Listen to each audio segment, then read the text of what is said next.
A great sales funnel can make all the difference in whether your online course sells or not. But what if you could stop guessing about your funnel and just build the one that actually sells your course? Today's guest is John Ainsworth, and he has tested a ton of funnels across real course businesses, and he's boiled it down to the top 3 that are working right now. So by the end of this episode, you'll know which funnel to build next based on your price point and audience size. You're listening to the Online Course Show, where we dive deep into the strategies and tools that help online course creators build thriving businesses. I'm Jacques Hopkins, and over the past 12 years, I've built a successful online course business teaching piano that's brought in over $4 million, and I'm here to share the lessons I've learned along the way. All right, everyone, welcome back to the Online Course Show. As I mentioned today, I am joined by John Ainsworth from Data Driven Marketing and the Art of Selling Online Courses podcast. So John runs a very successful agency helping course creators make more sales. So he's one of my go-to resources for staying up with the latest trends in the industry. We talk about why John doesn't usually help his clients implement webinar funnels, even though he absolutely loves them. We talk about what he recommends instead of those webinar funnels, what to do if you're selling multiple courses, how to promote those, and simple things you can do to your checkout page to increase conversions by up to 5 times. Let's get into it. Hey, John, welcome back to the Online Course Show. Thank you very much. An honor to be back. This is great. Yeah, it's going to hopefully be a little bit different of a conversation than normally. Like I'm normally interviewing somebody who teaches Excel in their online course or guitar, right? But you and I are very similar in that we help people with courses, and you've been on the podcast before. So I'll mention that the last time you were on was back in episode 199, about 2 years ago. So I'm really hoping to kind of get some updates from you in the past 2 years about you and your business and what you're seeing in the industry with courses, because obviously a lot has changed in the past 2 years from what I've seen, but a lot has also stayed the same. So I'm really pumped to be talking with you about this today. Welcome. Glad to have you back. Sweet. Thanks, man. And for anyone listening, Jacques has also been on my podcast, and twice, actually. It's The Art of Selling Online Courses. He came on episode 84, and let me see if I can find the other one. And the other one was really early on, I know. Episode 20, very early. So those are there's some value bombs in there if you guys want to hear that. How is your podcast going? I love it. I think it's fantastic. It's where most of our clients come from. Like, if somebody hears about us, then one of the things they'll do is go and check us out on our content, right? And my main content is the podcast. And so people listen to that. They become raving fans of it. People message me and are like, I've listened to every episode twice.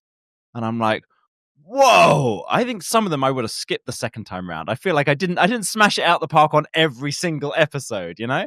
But I'm like, it shows that there's, people want help with this kind of stuff. And I love doing it. I get the chance to chat to a lot of people who are doing fascinating things with their course businesses and kind of learn what's working for them and help them out. Like, a lot of what I do on the podcast is I'll interview people kind of similar to yourself who are running course businesses. And then I'll find something in their funnel where I'm like, oh, can I tell you about this? And I help them to make more money, even if we never work together. And so that's fun. I like that as well. So yeah, it's cool. I've got my little podcast studio in my flat, which is great, which is a real kind of privilege to have this. I like it. Yeah. It looks like maybe we even have the same microphone. What you got there? I think this is it the Shure one? No, the Rode Procaster. Yeah, no, it just looks the same. This is the RE320. 99% of the audience isn't going to care about that. So let's move forward quickly before we lose them. So like I said, we do very similar things. You also run a podcast. Yours is called The Art of Selling Online Courses. Mm-hmm. I've been on it a couple of times. I do listen from time to time and highly recommend people listening to this. If they enjoy this podcast, they need to check that one out as well. Okay. So if somebody hasn't listened to your podcast, they didn't listen to the previous episode when you came on my podcast, What is your business model? What do you do? So we help people who have got an online course or membership business or selling digital products of some sort, and we help them with their email marketing and funnels. We don't do anything around traffic. We don't do anything around building the courses.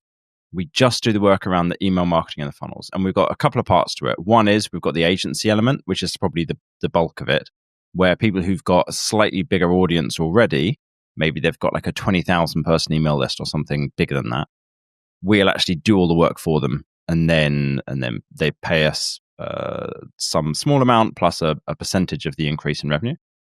And then we also do like training, coaching, consultancy for people who've got smaller businesses where they can't afford to hire us to do it all for them as well. Would you say that you have some just like overarching philosophies around a successful course business? Like, hey, this is how it works. And if you do this, you're going to be successful. Yes, and they're not all easy. So I'm only working with people who've made it through the first couple of steps of it. So I think there's a few elements to it, right? You've got to have an audience somewhere. Most of our clients is YouTube, some it's Instagram, some it's blogging, but most of them is YouTube. You've got to have product market fit. So you've got to have an audience who wants to buy courses, who wants to learn how to do a thing. And then when you sell the course, they're like, oh, cool, that's great. That's what I wanted. So there's got to be like the demand within the audience for it. And you've got to be selling the courses that match with that demand. And that's not actually always easy. It seems easy to people who've got it, but lots of people who have built an audience then try and sell courses and the audience doesn't want to buy courses, or they don't want to buy those courses, or something's kind of not quite right there. And then the third part, and I kind of think of this as just as one section, but it breaks into lots of smaller bits, is you've got to have a good funnel for selling it. And nearly all course creators are missing that part. But lots and lots of people are getting started, right? And they haven't built an audience yet, and they haven't built courses yet, or they've got courses, but people aren't buying it that much and what have you. They haven't got those parts figured out. If they've got those figured out, then my bit helps. Then I'm like, okay, now let's sell more courses to your audience with email marketing, with better sales pages, with order bumps and upsells, all the kind of funnel stuff that I work on. So what I heard was three things: audience, product market fit, and a good funnel. Mm-hmm. Yeah. Right? Yeah. And you don't help with the first two things. You do help with the third thing. Yeah, we help a little bit with product market fit, but not that much. Mostly people have got to have already had something proven that's working there. Like some people are buying their courses already, even with a bad funnel. So it shows they've got the right kind of fit. And then if they're like, okay, well, I'm thinking of making this course or that course, what do you think? We'll help with like surveying the audience, checking, is there a fit here? You know, would they prefer a course about like I had a client, for example, right? She made a course that she wanted to make. She was already a big name in the spirituality space, had a big audience, and she made a course that she was interested in, and it didn't sell that much. And then we surveyed the audience, and we found out that their audience wanted to know all about relationships and wanted a course about relationships. So we're like, could you make that one? And then they made that, and then it sold loads. So we'll do that part, you know, once someone's kind of got a bit of proof that people will buy stuff from them. And then like, I have loads of people in my audience who listen to the podcast who they haven't got all of that stuff figured out yet. They're building an audience and they're kind of just getting going. Or like my mate Jacques wanted to start selling banjo courses about a year and a half ago. And I was like, I will, you know, he's my mate. So I'll help you for free. And he listens to the podcast and he bought my course and all of this stuff, right? And then he's been building his YouTube channel, which is Banjo Skills. So he wants to learn about clawhammer banjo. That's the place to go. Very niche. And so then I was helping him to like run promotions every month while he was figuring out product market fit. He was figuring out what kind of courses do his audience want, what kind of price point can he sell stuff at, etc. So I help, you know, he's had loads of people that I found in my audience are like at that stage of just getting going, but can't afford to hire us yet. No. So let's say I've got a small audience. Mm-hmm. I've got somewhat of a product market fit. Like I've always wanted to launch a course. I launched a course. Some people bought it. I'm not thrilled with the results. Don't have much of a funnel. And I come to you and I say, John, my what I'm missing is the funnel. I heard you on Jacques' podcast. I need a funnel expert. Do you have this one like magic funnel that you help people implement, or are there choices? Walk me through the steps of setting up a funnel for somebody. It's mostly the same. And the reason for this, right? So we tried everything. There are loads of ways of doing funnels, right? You can do webinar funnels and tripwire funnels, and you can do the ask funnel from that was very popular for a short while and then kind of seemed to die off again. And you can do quizzes and you can do launches and all kinds of different stuff. And what we did is we tried every single approach that we could find, and then we analyzed the results of it, and we found what were the ones that worked every time for every person and didn't take too long to do. And so that's the model that we still run. That's quite the setup. I hope you're gonna share the answer and not be like, "And now you gotta pay me $5,000 to get the answer." Yeah. So, but the answer's not, the stuff isn't terribly complicated, and people will have heard about it before. The nuance, the detail of it's different, because we figured out lots of elements. But the point is, these are the ones that like consistently work. So there's three parts to it. One is you need to grow your email list. 80% of the revenue in a course business is in the email list rather than in the YouTube channel audience or the Instagram channel audience. You start on Instagram or YouTube or wherever, and then you get them onto the email list. So that's one element, is grow the email list. And then the second part is you need to now make sales to that audience. And the thing that we found that works consistently is just to do email promotion. This is for low ticket courses, right? So stuff under $300, $500 normally. You do an email promotion and you have them go to a sales page and then you have them go to a checkout page. Nothing massively complicated there, but most people just do bad email promotions, or they don't do them very often. They have bad sales pages, they have bad checkout pages. So that's kind of a couple of elements. And then we want to help people to increase their average revenue. So that's order bumps and upsells and having premium offers. And a premium offer means something like 10 times as expensive. So Jacques, that I mentioned earlier with Banjo Skills, he's still getting going with his business. It's kind of relatively small and he needed a cash injection.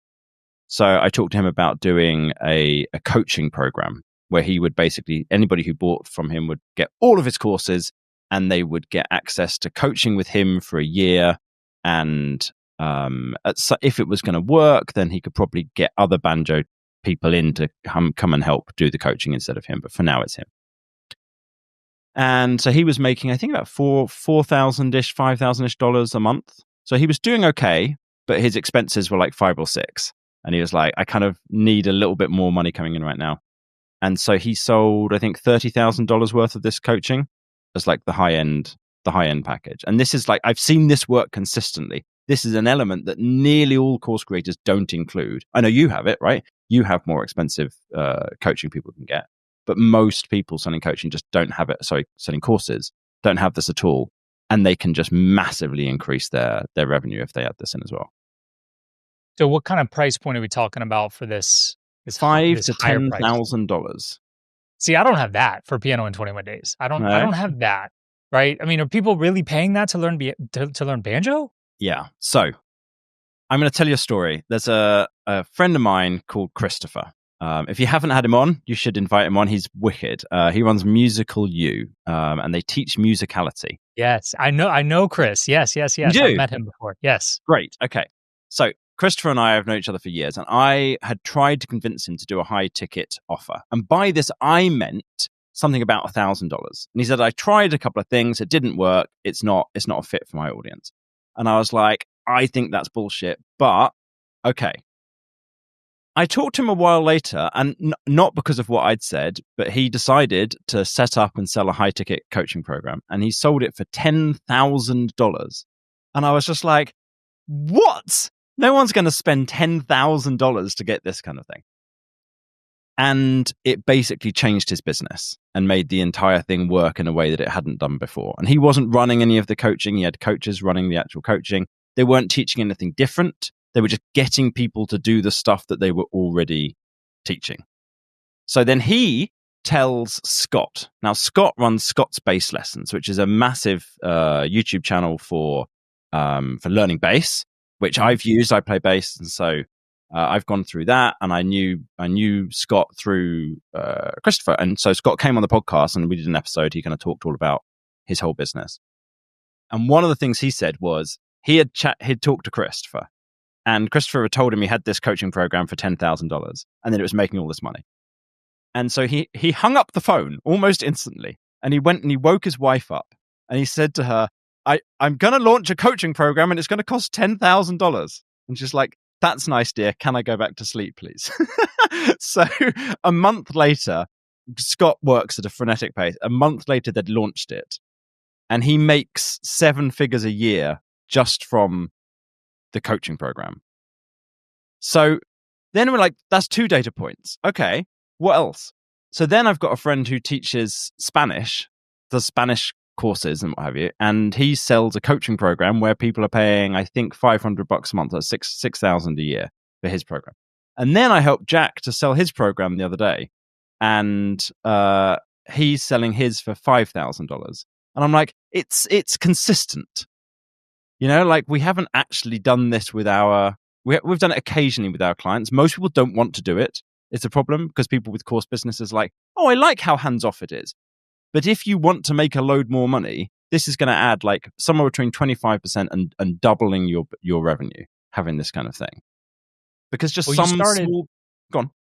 Well, you started this by talking about the lower ticket and the email promotions, and then you mentioned the high ticket. So do they go hand in hand? Like, it's one thing to say, you need a $5,000 to $10,000 product, but like, how do we sell that? Is it an upsell? Like, what are you recommending specifically? Phone calls, on a sales call. So you basically have an email promotion that says we've got this coaching program that we're going to be helping people to actually implement everything that we're doing, much more one-to-one support. If you're interested in it, here's how to book a call. And then some percentage of people, like it's about, do you know Perry Marshall's work with the 80/20 sales and marketing? Yeah, I mean, he's been around for a really long time. Yeah. I had a chance to have him on the podcast. No way. I met him in London. A friend of mine introduced me to him, and so I met up with him, got him to come on. And we were talking about this, and he's got a website called 8020curve.com, and you can put in your number of customers who are paying a certain amount, and then what price point you're thinking of selling something at, and it will predict how many people out of your audience will buy that more expensive thing. And it's a small number, but it's an expensive product, so that's okay. So the reason that this works particularly well for people selling low-ticket courses is because you've probably got a big audience and they've bought from you and they really like you. So the people who are going to buy the expensive stuff are the ones who bought the cheap stuff and loved it and want more. And it's a small percentage of them, right? If you're selling something for 10 times the price, then you will get 10% or less of the people will want to get the more expensive thing. Ballpark. It's something kind of like that. But if you have 10% of people spending 10 times as much, well, then you've doubled the business. So you're only promoting this high ticket thing to already paying customers. Yeah, you could promote it more widely, but that's the people who are probably going to buy, so you might as well just focus on them. Yeah. How do we handle, like, I always say we've got to sell the outcome, not the features, not the product itself, not the course, right? So how do we frame the potential outcome? So let's take a simple example like banjo lessons, right? I can relate to that with piano lessons. So if they've already bought our banjo learning course, right? Theoretically, the people that love us and would be willing to spend even more money have gotten some pretty significant results on the banjo. So what results are we promising with a high-ticket coaching program that they didn't already get, we didn't already promise with the course that they already bought from us? Yeah, I mean, it's going to be speed to results. Like I get in-person, as well as going through Scott's bass lessons, I also have in-person bass teacher, and he can watch me and see everything that I'm doing and then give me the feedback on it instantly. And then I go, oh, I'm putting my fingers in the wrong place here. I'm holding this in the wrong way. And the way that you get that, the kind of features that get you that is you've got accountability and you've got instant feedback and you've got access to absolutely every single bit of information, but you're also told this is the one to go do next. So you're getting that personalized coaching that goes with it. And I think a big part of the reason why people would then spend, because if you think about like, okay, what does it cost for a piano teacher to come around in person? It's not going to be as much money as this adds up to, but they love your stuff, right? These are the people who are already raving fans of you. So they want to get whatever you've got available. And the same way with Jacques, like he's doing collaborations with people who are much better banjo players than him, much better banjo players than he is. Like, and he's slightly in awe of them, but they know nothing about marketing and they haven't built an audience. And he's done the work every week. He's on YouTube posting a new long form video, posting 5 short form videos, figuring out what thumbnails will work, figuring out what his audience is after, launching it, making another course, launching it, understanding, figuring out the language, all of that stuff, you know. And then people through that process grow to love him, and then they want to learn from him. What do they need to do? I'm gonna try to get some free coaching out of you right now. Yeah, go for it, man. So look, I mean, you mentioned when you first brought up this high ticket thing, you're like, I think you're doing something like that too. My top end offers is basically $800, right? So it's not even near the price point you're talking about with this high ticket offer. I sell In two which levels of business? my In Piano in 21 Days or in? yeah, sorry, Piano in 21 Days. That's Right. right. Yeah. Yeah. Piano Yeah. in 21 Days. I basically sell two levels, a $400 version, $800 version. Most people go for the $800 version because I really stack on the value. Okay. A few years ago, I launched an offer for that was basically more of a coaching thing, right? I called it a piano boot camp, and I was going to teach them personally, eight people over the course of several weeks, a couple of months, my curriculum, my Piano in 21 Days curriculum, teach them live, give them feedback, give them homework, and all that. Uh, it was my motivation was because I had revamped my curriculum, trying to make it as good as possible, and I was going to create the sixth version of my piano course. I've been in business a long time, but I wanted to test my new curriculum on real live people before I went through the trouble of recording it. Mhm. So my offer was, hey, this is going to cost $1,000, but if you show up every single time and do all the work, I'll give you a full refund at the end. And I Okay. only sent it out to my previous paying customers and I had people apply. There was no sales call, but I had people apply. And just to submit the application, they had to submit $500, so half the payment. Within 2 hours, I had to turn off the application because I had 27 paying applications. But the promise was you'll get your money back. Like, you'll learn piano. I'll personally teach it to you and you'll get your money back. Now, the reason I was offering people to get their money back if they showed up and did the work is because those elements, them showing up and doing the work, were critically important to me because I was testing my curriculum. I needed them to show up and do the work or it wasn't going to work, right? My motivation was not money. I've always wondered about possibly doing something like that again and actually charging for it, charging a premium price and seeing what that could look like. So that was my experience. It was successful. Everybody showed up, everybody did the work, everybody got results, we're happy with it. Really cool. Okay. So if I were to do something like that again, but maybe try to make money, what would you recommend? So I was chatting through this with Joe he teaches Korean, and I think he came on the podcast a little while ago, but I've been trying to help him like set up some kind of high ticket coaching. And what I said to him, the same thing I'd say to you, is get on the phone with a bunch of people and kind of figure out what do they want. I think when you're doing a high ticket thing, you've got smaller. I don't think you need as big of a sample size. I could be wrong on this, but this is the approach I take: is get on the phone with people who are already your raving fans, who are the ones who are most likely to buy, and figure out what would the ideal offer look like to them. And then at the end of it, maybe sell it to them. Go, well, I can make that for you. Do you want that? Like, I can actually make that. I could do that thing for you. Or take enough data from that over the course of a few weeks and then like create an offer and message it out to people. But I'd say then when you're selling it, sell it over a phone call. Like anything above normally about $2,000 is best sold over a phone call. Which, you got to decide if you're willing to do phone calls to sell stuff when you're used to selling it all through email marketing, but like that's a possibility. And then at the end of that, you'll have a really strong idea of like what is it people are after. Okay. So let's jump back to the funnels and whatnot, because this isn't going to be for everybody. And sounds like something fairly new, a fairly new path you're going down, and is not a requirement to be profitable as a course business, right? No. So in terms of, it sounds like the number one funnel you recommend to get those initial buyers is some sort of like tripwire funnel that's got order bumps, upsells, and I think you mentioned like email promotions basically every month.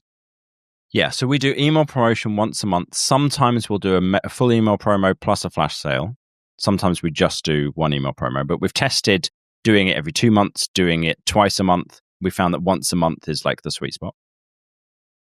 Then we send them through to a sales page. Generally, if it's in the kind of hobby space, like learning a musical instrument, learning a language, etc., which is a lot of the kind of people we work with, then we're going to be looking at something between about, ideally, $149 and maybe $249, something in that kind of price range. Could be $99, could be $300, whatever, but something kind of like that. If you go too much cheaper, then you don't, the conversions don't increase enough to make up for the fact that you're making less money per sale. And then, order bumps and upsells and great sales pages, great checkout pages. Almost nobody realizes how important it is to have a great checkout page. People don't look at the conversion rates they have on that. And most people's checkout pages are so bad.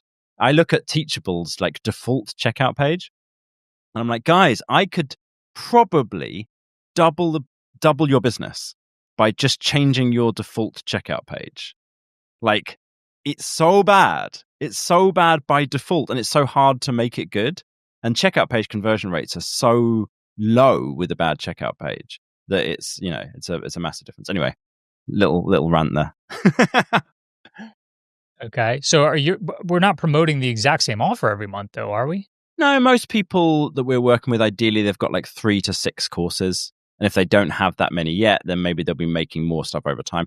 Some people, we've got the same offer and we're promoting it like every 3 months. And then in between, we might do different kinds of bundles. Like we could be quite clever with figuring out, okay, you've only got one course, but what if we sell it with this additional, coaching thing, or this one-to-one, or this, not one-to-one, sorry, this live Q&A that we're going to do this month, or we're going to have a challenge that goes with it or something. And then, okay, this month we're going to sell just a module from in your main course as a separate thing with an upsell into the main course. And, but ideally people have got like 3 to 6 courses and then we just cycle through them.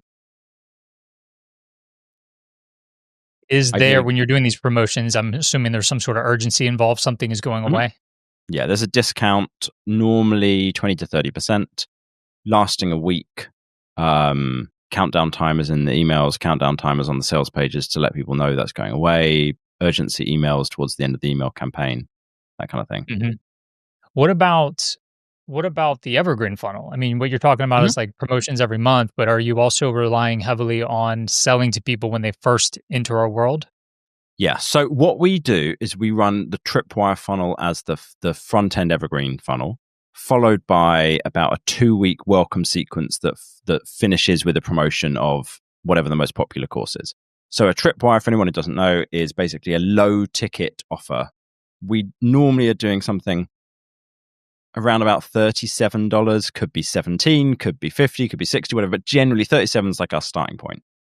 And that is something that's been reduced massively in price. And that goes directly behind the lead magnet. So someone signs up for the lead magnet. On the confirmation page, you have the tripwire offer. You have it at a massive discount. So it's from $99, let's say, down to $37. You have a countdown timer on that page saying you need to buy this within the next 30 minutes to get the discount. And then there's an order bump, and then there's an upsell kind of behind that as well. That tends to convert higher in terms of percentages than any other point in the entire funnel. So that's between about 3 and 10% of people will buy at that stage. Highest we've ever had is 12%. But most people aren't ready to spend a lot of money at that stage because they don't know you that well yet. And then if you get that funnel working brilliantly, you might put ads that are running into the lead magnet that then go into that tripwire funnel as well. Maybe, that's a whole different game than organic traffic. And then we'll do a welcome sequence to indoctrinate people into the world of that course creator. And I tell them about their philosophy and why they teach the way they do, and teach their model and case studies and so on. And then do an automated promotion for one of their courses. Now, the reason we only do that as like a kind of couple of weeks is we found that generally we get better results for people when we're sending out promotions live. And I think there's a few reasons for this. One is you can connect it to stuff that's actually going on in the world at that time. So you can tweak the promotion based on like, oh, I know that, okay, well, it's Christmas is coming up, for example, nice simple thing, or Black Friday or whatever. That's one kind of straightforward thing. Or sometimes we might connect to the Olympics are happening, whatever. And then a second thing is when you have long automated sequences, sometimes you build that without having seen the results and then edited it and changed it based on that. When we do a live promotion, we get a lot of data all comes in one go, and we go, oh, that didn't really work. That course isn't converting well. This email isn't converting well. This sales page needs redoing. When you have an automated sequence, people tend to not go back and look at all of that data and then make the tweaks. And that's the two main reasons why I think it works better. I don't know. I just found it does. And so we stuck with doing it, you know? Hey, it's Jacques jumping in real quick. If you're listening to John and you're thinking, I need this built the right way, Genesis is where we do it together. Inside Genesis, we help you implement a high converting core funnel using proven templates, live coaching, and detailed reviews so you're not guessing. And of course, the funnel is just one piece to a successful course business, and Genesis helps you with all the pieces and putting them together correctly. To learn more and to apply, head to oc.show/Genesis. Okay, back to the conversation with John. I have a potential third reason. So I try to keep things pretty automated, so I don't do like the live launches as much as you do. But from what I've seen, another advantage to doing it all at once, doing it live, would be the ability to promote it on other platforms besides email. So on social media, on your podcast, on YouTube, when you're doing a launch to everybody, and it's the same deadline for everybody, then you can publicly announce that on channels like that. Whereas if it's an automated sequence and everybody's on a different schedule, you can't do that because that doesn't make any sense. Yeah. Actually, I thought of another reason. Shit breaks. And then when it breaks, it's really, really hard to notice it in an automated system because the numbers are relatively small of people going through any one step. And we've had that before where people have had like a step in the process broke and they just didn't find out for 3 months or something like that.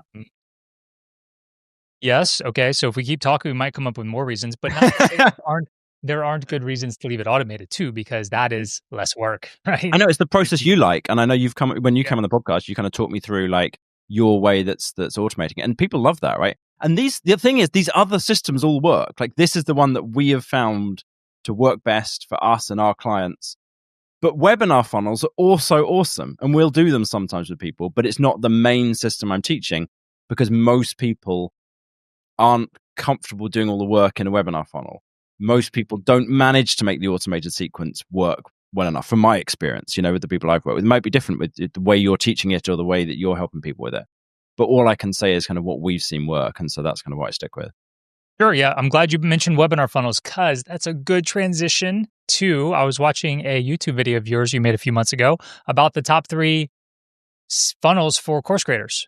And so the first one you mentioned was Tripwire. Yeah. And that's the first one you mentioned here on this podcast. The second one you mentioned was webinar, and the third one was, I believe, like a VSL funnel. Mm-hmm. So if you could talk a little bit about those other 2 types of funnels. You briefly mentioned webinars. It sounds like, in your opinion, they can still work. It's just maybe a lot more work, and not everybody's willing to do them. I am still absolutely seeing those work. If you have anything else to say about webinar funnels, and then of course the VSL funnel as well. I adore webinars. I adore webinars and webinar funnels. And I kind of gave up at some point trying to get everyone to do them because I just had too many people who didn't do it. And I was like, it upset me. So I thought we were going to build the whole business at one point around doing webinar funnels for people. And I still do them with people from time to time. And they'd still make, like we did one with someone the other day and it made them, I think, like $70,000 from one webinar. It was great, you know. But so the ideal webinar, the best way of doing it is that I've come across is Russell Brunson's perfect webinar. And Russell Brunson basically went through, found every tactic that anybody else was using that worked and put them all together into one system and called it the perfect webinar. And it's great. And it's a load of work to build it. And most people are not willing to kind of go through and do all of that work. But the basic concept of it is you figure out what is it that what is the most amazing offer that you could make that is high enough in price that would make it worthwhile for someone to buy from a webinar. That's normally going to be between about $500 and $2,000. Over $2,000, you probably have a sales call. Under $500, you might as well just do it through a sales page. In between, webinar. So then you make the offer so great. So you go through like Alex Hormozzi's $100 million offer book and you do every tactic and you put the bonuses and the guarantees and you put the great name for it and all of this stuff. And then you get to the webinar itself and you go, right, now I'm going to figure out what is it that if somebody believed this thing, the next obvious thing for them to do would be to buy my product.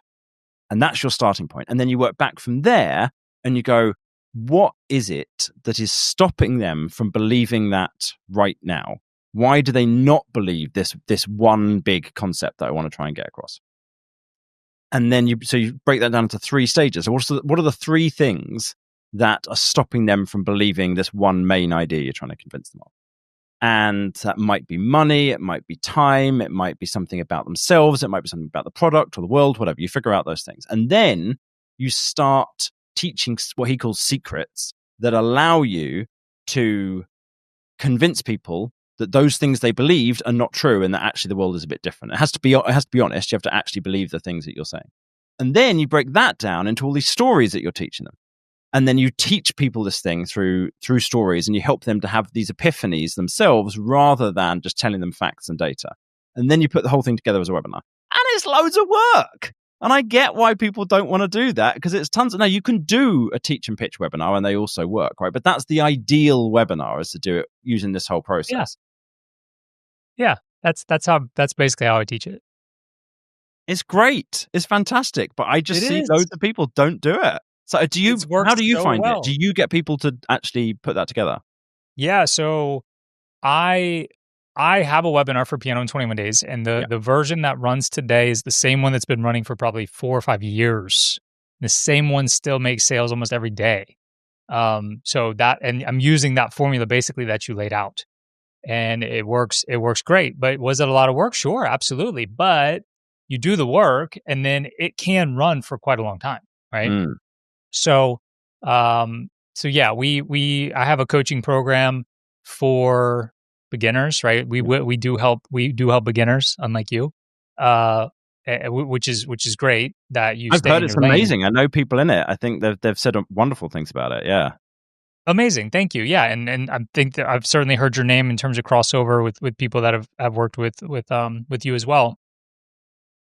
But we teach the webinar as our favorite type of funnel. Mm-hmm. But like you, it's not the only way to go, right? We give alternatives, but it is the main one, and we try to make it as easy as possible for people. But it is a ton of work. We'll get people coming through, and they finish the webinar, and they're like, "Jacques, got to be honest with you, that was way harder than I expected." Right? But they did it, and it's amazing. It's amazing. So we have the training that shows them how to do it, and then we also have the coaching and feedback that they to make sure they implemented the training correctly. So we work with them very closely to implement the webinar. So I'm glad you speak highly of it. And it's interesting that for you, the only downside is it's a lot of work. And I do agree with you on that. Mm. Yeah. Yeah. And like I said, we will build those for people, and we do it with, we do get clients to do it, but I just have had a lower success rate with actually it happening than, and maybe I'm not good enough at teaching it. I don't know, but maybe I need to come and take your course and see how you guys teach it. I don't know.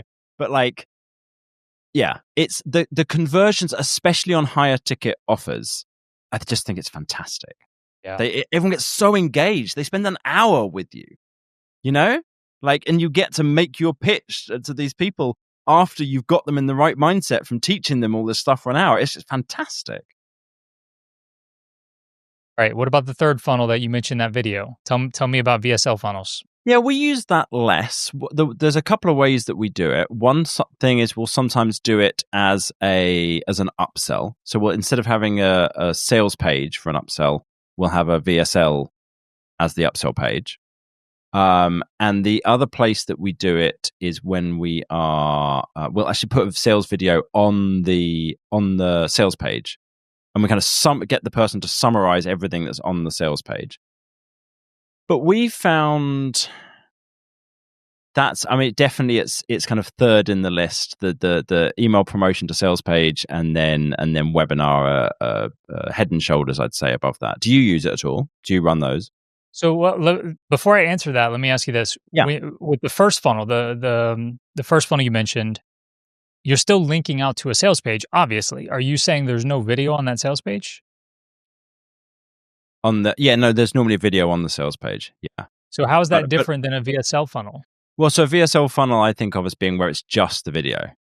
There's the video. Nothing else. Yeah. And like a classic one that you'll see is there'll be a video and then you don't even see the button to buy something until 15 minutes into the video or something like that. And I think that kind of one is just as hard. Just as hard as a webinar. It's similarly hard. It's funny because our audience is YouTubers, right? Our clients are YouTubers. So you'd think they'd love being on video and doing all the stuff in video. But I don't know. I just have found that a lot of them aren't aren't up for doing sales type stuff when it's on a video. I think there's Or not some as blurred much. lines between these different types of funnels, right? So like my webinar funnel, my webinar is a video on a page, right? So that could be True. considered a VSL funnel. And we Yeah. hide the button until the right time. Until we mention the offer, we're hiding the button. And we're not doing it with any fancy evergreen webinar software. It's just Kajabi with a video and then some code that makes the button come in at the right time. So, but it's a 2-hour long video. Right. So maybe length is the difference between a VSL and a webinar. Yeah, I mean, typically a VSL is like, I don't know, 10 to 20 minutes, something like that. Yeah. Cool. What about the other type of funnel? I mean, you mentioned earlier there's infinite number of types of funnels, right? The other type of funnel that I see potentially working for course creators would be more of a free course funnel. I would say, like, I don't know if you know Lauren Bateman. She's in the guitar niche, wildly successful, 6 figures a month, big YouTube channel, and that's her main funnel is a free course funnel. So people come in, they sign up for a free course, and then they like it, so they want to buy more. Right? Are you seeing free course funnels work at all? That's not. I mean, we have people do free course as the lead magnet, but then the sales still come in through the email promotions to that audience. Where's she making the sale? Is it like a video, an upsell at the end of the course, or how does it work? Yeah, that and with email, right? So it's like Okay, I said earlier, blurred lines between the different types of funnels. I mean, if the lead magnet, if that initial lead magnet is a free course, then I would kind of call that a free course funnel. Yeah. Okay. Yeah, I would just think of that. My terminology, the way I would describe that would be that the lead magnet is a free course, and then it's a email to sales page funnel, but it's the same thing. We're just describing it in slightly different ways. Yeah. Sure. You mentioned earlier that how important the email list is, and that most of your clients are typically YouTubers, but it's so important to get people off of YouTube onto an email list because that's where the real sales happen. What are you finding as the best way to be able to do that? Because as you know, like YouTube is in the business of keeping their viewers, their users on YouTube, right? So what's the most effective way to get people onto our email list without upsetting the YouTube algorithm or whatever platform we're on? Okay, I've studied this a lot. So the process is you figure out, the ideal is if you have a big enough audience that this makes sense, you figure out a lead magnet that is bespoke to that video. At the least, you have a lead magnet that is relevant to the thing that you're teaching. Then you mention that lead magnet quite casually, and you don't have to talk about it for a long time, after point 1 of your video. So you'll have your hook, your intro, point 1, then you mention it. And the reason it goes there is because you don't want to reduce the retention of your video, right? It's really important that people watch a lot of your video because otherwise YouTube is less likely to recommend your video to other people. But if you look at the retention graph over the course of a video, it'll just keep going down and down throughout it. So if you don't mention the lead magnet till the end, then you've got the least number of people that you're possibly going to have. So this is about the sweet spot, is after point 1 of whatever things if you're doing kind of a listicle type video and, here's 7 things about, how to be better at piano. Then you want something that's super relevant so that people are like, oh, I should get that. So in music, well, at least in like going back to Jacques and banjo, or like other people teaching bass or whatever, it's super simple if you're doing something where you're teaching a song. Because you say, download the tabs to go with this. Or download, I guess in piano, it would be download the sheet music to go with this, the thing that I'm teaching. And everyone's like, oh, well, I'm trying to learn this song that you're teaching, so that's perfect. I need to download that. Everybody's an exaggeration, but there's a percentage of people who decide to do that. Now, this next place that you mention it, again, still in the video, is right towards the end. And don't forget, if you want to get hold of the tabs, then go grab that now. Then you put it in the description at the very top. So before, someone would have to hit more to read it. If you put it on the 4th line, someone has to click more in order to see it in the description, your conversion rate goes down massively. And then again in the pinned comment. And so all of those places, then you can probably, if you do a great job, get on that kind of video about a 4% opt-in rate. 4% of people who watch the video then opt in. An average, though, across a whole channel, because not every video is going to be quite like that, might be like 2%. So that's normally doable as a percentage of monthly long form views to get 2% opt-in rate. Now, if you're looking at like the language space where it's much broader, where it's like I don't know, it's just such a big market. It seems to be that somehow is affecting it. Then a 1% opt-in rate is probably doable. I've got friends who are getting consistently like 3 or 4%, but they're super niche. They're super, it's like it's not realistic for most people to expect that. But most people are getting way, way, way lower than that at the moment because they're not doing most of those things. Another thing I want to circle back to, John, is earlier you were talking about checkout pages and how that's just some low hanging fruit for a lot of people. And there's people don't realize how the conversion rate on the checkout page is so important.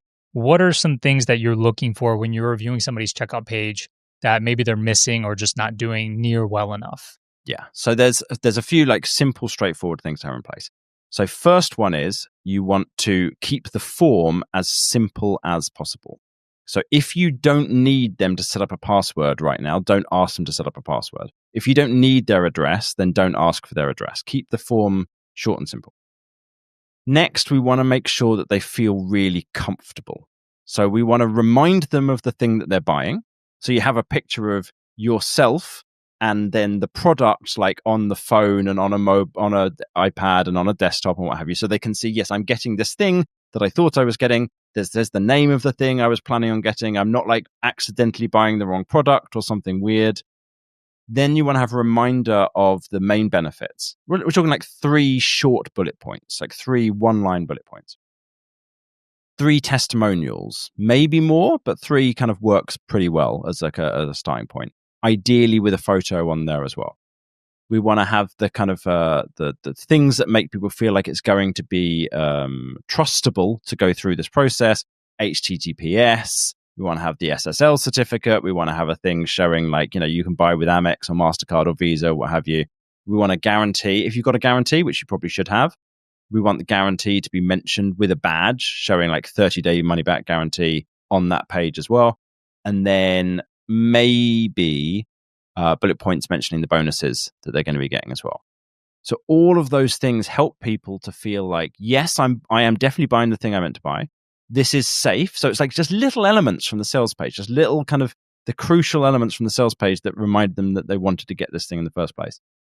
And then make sure the design of it is looks professional.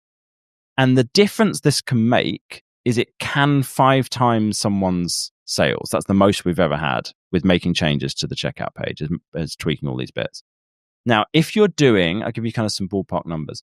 If you're doing, if people are just going to the sales page, not from an email promotion, just from on your website, then I've seen conversion rates as low as 5 to 10% on that checkout page. If you're doing a decent job, then about 12 to 18% is good. If you're doing an email promotion and you have done the email promotion really well, you did the sales page really well, you've built up lots of trust, and you do all of these things correctly, then you can get as high as 50%, 50% conversion rate on your checkout page. So that's the kind of range, and it's massive. And most people just don't know how bad it is at the moment, so they don't realize how important it is to change it. I did a whole episode about this on the podcast where I asked Boris from my team, and he taught me a load of stuff that I didn't even realize. It was like little final tweaks and refinements to kind of make it work. But it's it's a big deal. Well, I mean, if we can 5x our conversions, making some updates on the checkout page, that's pretty great. Look, I want to give a shout out. We invite our clients to attend these interviews live. Obviously, we release them on the podcast weeks later after doing some production and recording the intro outro. But so one person watching live right now has a question for you, John. I wanted to share that with you. Vince says, if John only works with course creators that have had some degree of success, what are the metrics and what do you look for that convinces John that they are converting to sales? Oh, I mean, it's not massively high. We need people to have an email list of like 1,500 and be making at least $1,000 a month. That's like the starting point. If someone's kind of reached that point, it's like, okay, you've got something here where people are buying from you and you have actually managed to get people on the email list. And then they might be a good fit for like our coaching program. If someone wants to work with us done for you, that has to be quite a lot bigger because we're charging more for it. So we want it to make financial sense for them. So that's normally, this is just ballpark stuff, like normally it's like 20,000 person email list and probably making 10 or 20,000 a month for a done for you service. If somebody meets some of those requirements, but they feel like actually what they need help with is the traffic side, Mm-hmm. what is your recommendation? Like, do you have a go-to person or business you recommend? Because you said you don't really help people with traffic.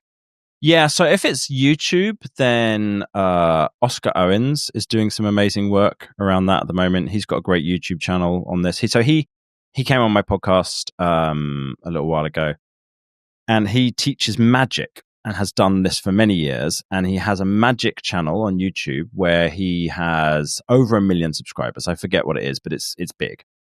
And so he sells courses through that, and he makes good money selling his magic courses. And then he decided to help other people learn how to grow their YouTube channels. And so he's been running a great YouTube channel around that, and he does coaching. He does like a group coaching program where to teach people how to do that. I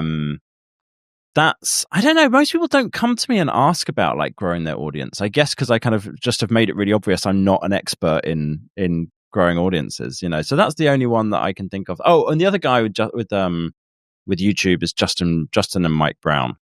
They've got a great YouTube channel on that. I don't know if you know those guys, but they're doing a great work in terms of teaching me how to grow an audience on YouTube through search. So that's like a very specific kind of angle that they're focused on.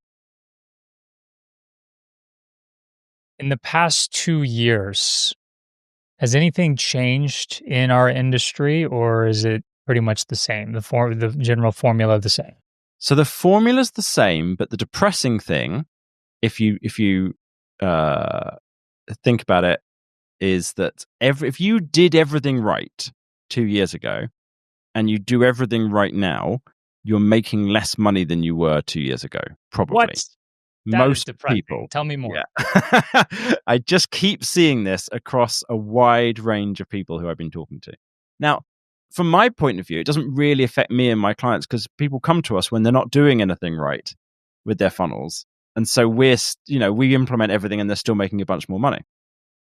My hypothesis about this, and I've been chatting with, do you know Ollie Richards?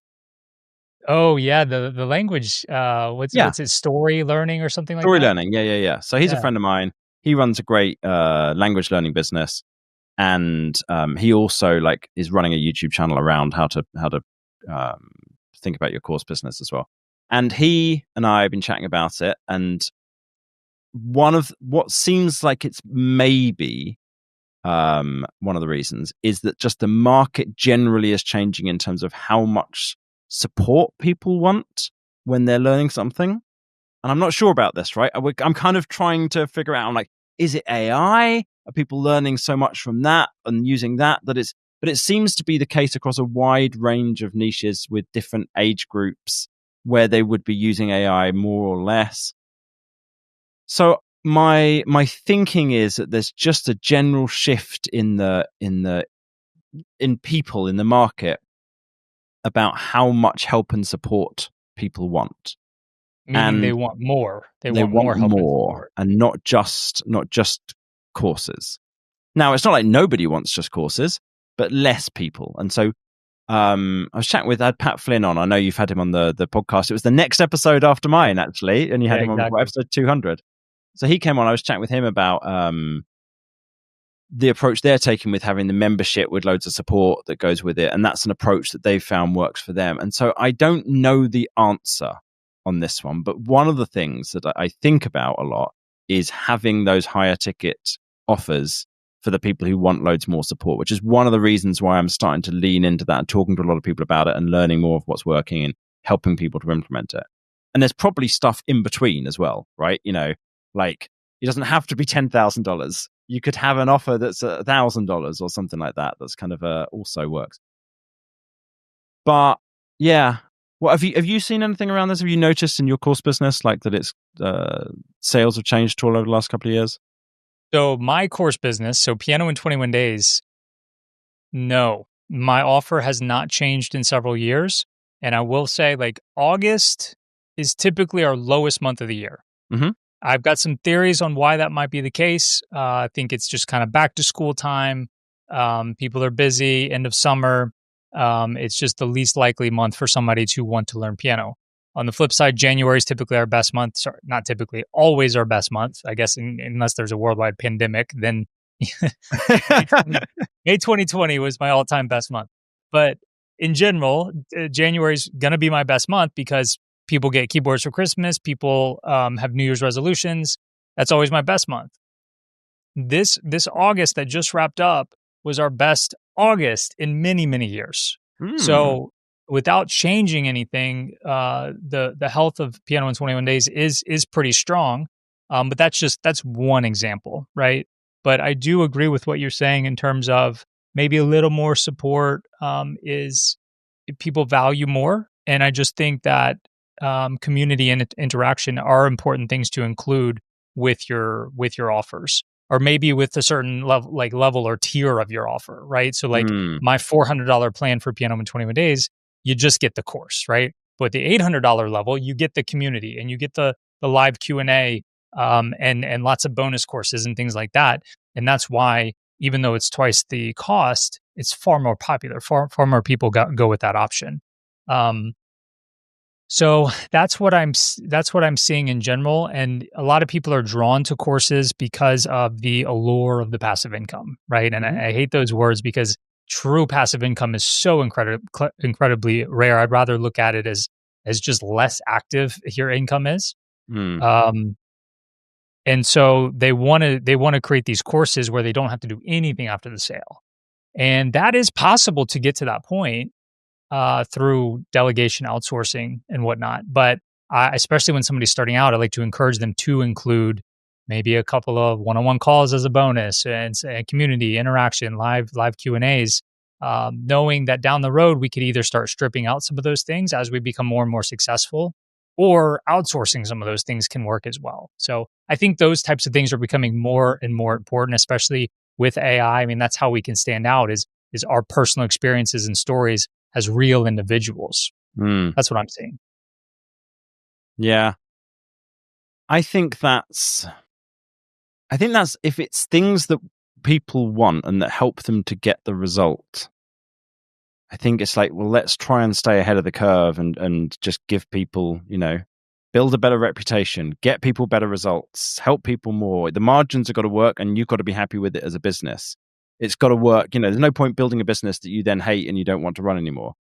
But if you can do all of those things, then I think that's great. And you're just going to keep upping your game in terms of the product.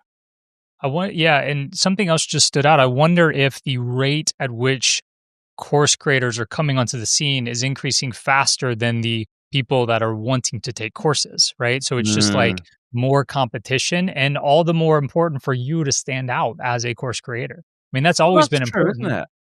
Because Yeah. you look at COVID and it was wonderful for sales for courses, right? Everyone's selling courses, sold a load of courses during COVID because no one could go to learn anything in person anymore. Yeah.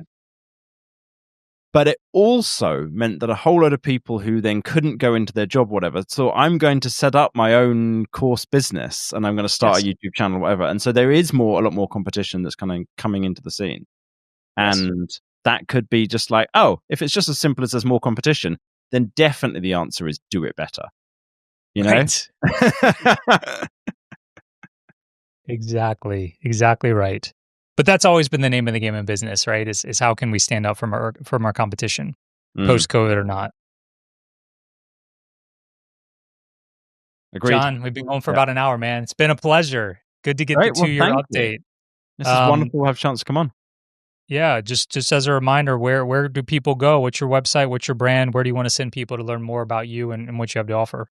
Yeah, so probably for most people, best place is the podcast. You can go to datadrivenmarketing.co/podcast, and it's going to link you to everything there. Or if you want to learn any more about the rest of what we're doing and get in touch with us, datadrivenmarketing.co for the website. Amazing. All right, John, I'll see you in 2 more years. Perfect. See you then. Thanks. See ya. All right, big thanks to John for joining me again on the podcast. Check out his podcast at The Art of Selling Online Courses, which I've been able to be a guest on a couple of times now, and we'll be on again in the next few weeks. Also, his website is datadrivenmarketing.co. I hope you enjoyed this one. Everything we mentioned is in the show notes over at oc.show/267. And if you're ready to work together on your own course business, then check out my coaching program, Genesis Courses, by going to oc.show/Genesis. Thanks again for listening, and don't forget to take action on what you've heard here today. I'm rooting for you.